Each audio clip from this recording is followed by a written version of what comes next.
Gupkar declaration, Kashmir के सभी राजनीतिक दल एक साथ हुए और उन्होंने गुपकार डिक्लेरेशन किया। संभवतः उसके बाद सब ये देख रहे थे कि शायद कोई जम्मू डिक्लेरेशन होगा, लेकिन कोई जम्मू डिक्लेरेशन नहीं हुआ। वही था ख्वाब जो सबने मिल के देखा था। अब अपने अपने कबीलों में बट के देखते हैं।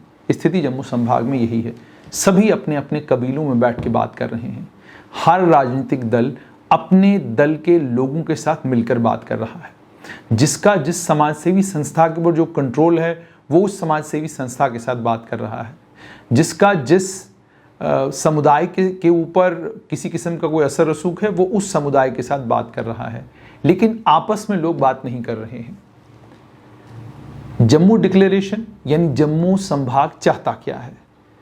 गुपकार डिक्लेरेशन में साफ हो गया कि कश्मीर संभाग ये कह रहा है कि 370 और 35 से दो वो मामले हैं जिन मामलों पर केंद्र सरकार को पुनर्विचार करना चाहिए और 370 और 35A को रिस्टोर करना चाहिए, क्योंकि वो जम्मू कश्मीर की आइडेंटिटी के साथ उसको जोड़कर देखते हैं। जम्मू संभाग में लोगों की परेशानियां इतनी ज़्यादा हैं कि गिनती कराने लग जाऊं आपको तो दिन गुजर जाएंगे। आप डोडा, रामबन और किश्तवाड़ के डिस्ट्रिक्ट्स में चले जाइए, अभी भी वो सड़कें नहीं हैं जिन सड़कों के ऊपर आपको नाज हो। अभी भी वो इंफ्रास्ट्रक्चर वहाँ पर नहीं बना जो इंफ्रास्ट्रक्चर आज से 30 साल पहले, 40 साल पहले बन गया होना चाहिए था। अब कुछ लोग कहेंगे बिहार में बना क्या, जो आप यहाँ की बात कर रहे हैं। बिहार को स्पेशल स्टेटस नहीं था, हमें है। इसी तरीके से रजौरी, पुंछ में आप चले जाइए, हालात बहुत ख़राब हैं। कठुआ के इंटीरियर एरियाज में जाइए, सांबा के इंटीरियर एरियाज में जाइए, जम्मू से दाएं बाएं निकलिए, नगरोटा के थोड़ा इंटीरियर में चले जाइए, आपको सड़कें बहुत खूबसूरत मिलेंगी, लेकिन जब आप इलाके में अंदर घुसेंगे तो आपको पानी की, बिजली की, स्वास्थ्य व्यवस्थाओं की, स्कूल की और बहुत सारी परेशानियां लोग आपको अपनी बताएंगे। यानी कुल मिलाकर बात यहाँ पर यह ठहरी कि 1947 से लेकर ठीक 4 अगस्त 2019 तक जम्मू कश्मीर में भी वही सब कुछ हो रहा था जो देश के बाकी भागों में हो रहा था। यहाँ स्थिति थोड़ा ठीक इसलिए थी क्योंकि एक तो आबादी कम है और दूसरी सबसे बड़ी बात ये कि केंद्र सरकार का फोकस और केंद्र सरकार की अटेंशन हर समय जम्मू कश्मीर में किसी भी किस्म का उपद्रव न हो और जम्मू कश्मीर में सुख शांति बनी रहे। उस सुख शांति को बनाए रखने के लिए केंद्र सरकार ने जम्मू कश्मीर को हमेशा स्पेशल स्टेटस दिया, खास ख्याल रखा। और जब भी जम्मू कश्मीर की सरकार ने केंद्र सरकार के सामने अपना दामन फैलाया तो केंद्र सरकार ने जम्मू कश्मीर को पैकेज के ऊपर पैकेज, पैकेज के ऊपर पैकेज, पैकेज के ऊपर पैकेज दिए। ये सब कुछ होता रहा। शायद इसी के चलते अब जब केंद्र सरकार ने 4 अगस्त 2019 के बाद 5 अगस्त 2019 को एक तो यूनियन टेरिटरी जम्मू कश्मीर को बना दिया, तमाम केंद्र के कानून अब जम्मू कश्मीर पर लागू हो गए, तो इस नई व्यवस्था के साथ अपने आप को एडजस्ट करने में आम जम्मू कश्मीर के लोगों को परेशानी हो रही है।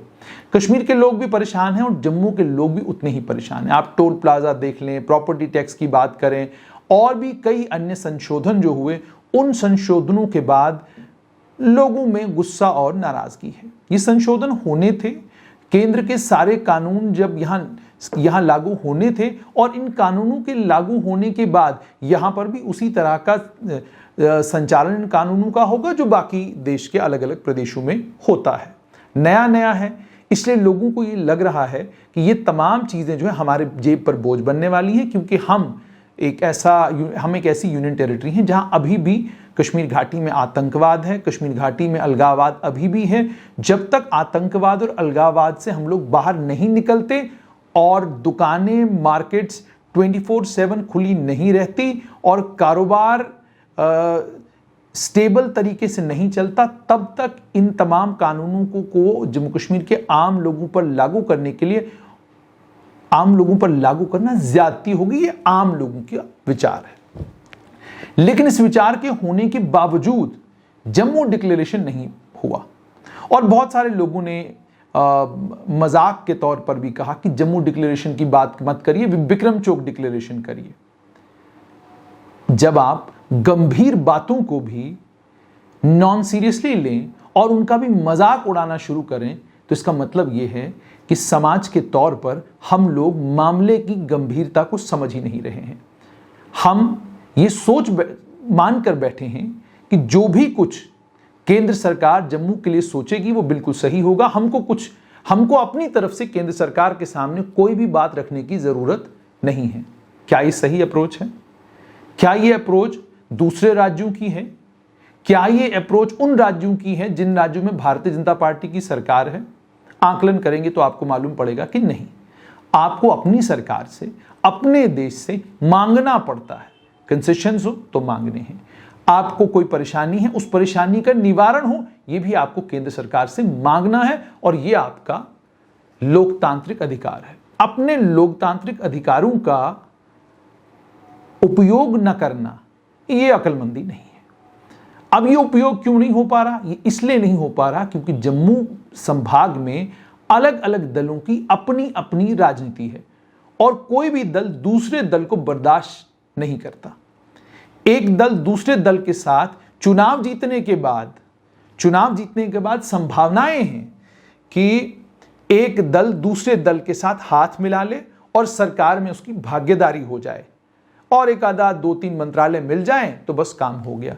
लेकिन सरकार बनने से पहले इस तरह की भागीदारी और हाथों में हाथ डालकर बात करना और एक किसी चीज को लेकर एक साथ होकर एक विचार बनाकर सामने आना जरा जम्मू संभाग में मुश्किल लग रहा है। अभी भी मुश्किल है। भारतीय जनता पार्टी कांग्रेस के नेताओं को नहीं बुलाएगी क्योंकि आप जानते हैं भारतीय जनता पार्टी और कांग्रेस जम्मू कश्मीर में किसी एक मुद्दे पर जम्मू संभाग में एक प्लेटफॉर्म पर आ गए तो केंद्र की राजनीति में हड़कंप मच जाएगा। Jammu Kashmir national panthers party Bharatiya Janata party के प्लेटफॉर्म पर नहीं आना चाहती क्योंकि उनकी राजनीति, वो जिन जिन क्षेत्रों में पावरफुल हैं, उन पावरफुल क्षेत्रों में उनका मुकाबला जहां कांग्रेस के साथ है वहीं इस समय भारतीय जनता पार्टी के साथ भी उनका डायरेक्ट कॉन्टेस्ट है। उसके चलते अगर वो थोड़ा सा अपना स्टैंड में कोई ढिलाई दिखाते हैं संभाग की बेहतरी के लिए तो वो उनके वोटरों के बीच में उन्हें लगता है कि ठीक नहीं होगा और उससे उनको नुकसान हो सकता है। नेशनल कॉन्फ्रेंस और पीपल्स डेमोक्रेटिक पार्टी का जो रीजनल नेतृत्व है उनके लिए पॉसिबिलिटी बहुत कम है कि वो अपनी पार्टी की पार्टी लाइन को छोड़कर जम्मू संभाग को लेकर बीजेपी, कांग्रेस या किसी अन्य समाजसेवी संस्था के प्लेटफॉर्म पर जाकर जम्मू संभाग को लेकर कोई बड़ी बात या कोई बड़ा बयान दे सके, नहीं कर सकते। उन्हें गुपकार डिक्लेरेशन के साथ ही खड़ा रहना है। वो गुपकार डिक्लेरेशन के विरोध में भी कुछ नहीं कह सकते। उनको वो संभावनाएं बहुत कम है और उनकी राजनीतिक मजबूरी है। और ये भी हो सकता है कि जम्मू संभाग में जो National Conference, PDP, Jammu Kashmir Apni party, उसके अलावा People's Conference, Jammu Kashmir People's Movement और अन्य जो राजनीतिक कश्मीर बेस्ड पॉलिटिकल पार्टीज हैं, उन पॉलिटिकल पार्टीज का जो वोट बैंक है, ये भी पॉसिबिलिटी है कि इन राजनीतिक दलों को ये लगता है जो इनका वोट बैंक है वो वोट बैंक कन्विंस्ड है कि जो कश्मीर घाटी में गुपकार डिक्लेरेशन हुआ है वो डिक्लेरेशन जो है जम्मू कश्मीर की बेहतरी के लिए है। तो ये भी हो सकता है, एक पॉसिबिलिटी ये भी है कि ये इन राजनीतिक दलों के जहन में है और इन्हें इनके वोटर को ध्यान में रखते हुए सही लग रहा है कि हम जम्मू संभाग की बात हो तो संभाग को लेकर जब बात करनी हो तो हमारा चुप्पी साधना ही ठीक है, हम वही करेंगे जो हमको कश्मीर से जैसा आदेश होगा। अभी पीपल्स डेमोक्रेटिक पार्टी ने अपने प्रवक्ताओं की एक सूची जारी की। उस सूची में जम्मू संभाग का कोई बड़ा नेता या छोटा नेता नजर नहीं आया। अब प्रवक्ताओं में जो नेता हैं वो एक समुदाय से ताल्लुक रखते हैं और एक और समुदाय से एक और व्यक्ति को पार्टी ने प्रवक्ता के तौर पर लिया है, लेकिन जम्मू संभाग को कोई सिग्निफिकेंट रिप्रेजेंटेशन दी हो वो नजर नहीं आता। उन जिलों से भी नहीं दी है जिन जिलों में इस पार्टी का वोट बैंक, इस पार्टी के मुताबिक पीडीपी का मानना है कि उनका वोट बैंक है। अब जम्मू डिक्लेरेशन, अच्छा अब ये जिम्मेदारी किसके कांधों पर है जम्मू डिक्लेरेशन की? कॉलमनिस्टों के, रिटायर्ड मुलाजमों के कांधों पर, जो सरकारी मुलाजमत से रिटायर हुए हैं, अलग अलग विभागों से रिटायर हुए हैं, वो लोग जो है अलग अलग अखबारों में लिख कर गुपकार डिक्लेरेशन की भर्त्सना कर रहे हैं। गुपकार डिक्लेरेशन कैसे गलत है, गुपकार डिक्लेरेशन में ये ठीक नहीं है, वो ठीक नहीं है।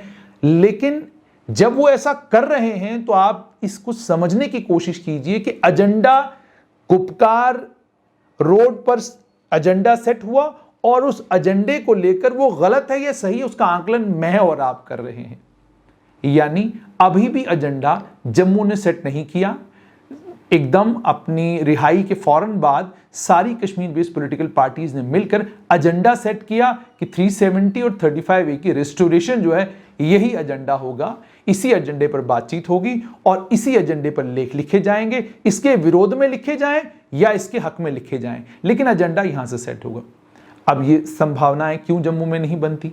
वजह यही है कि जम्मू संभाग को लेकर जम्मू संभाग के जितने भी राजनीतिक दल हैं, कई दिल्ली की तरफ देखते हैं कि जो दिल्ली कहेगी हमको वही करना है, और बचे खुचे कश्मीर की तरफ देखते हैं जो वहां से कहा जाएगा हमको वही करना है।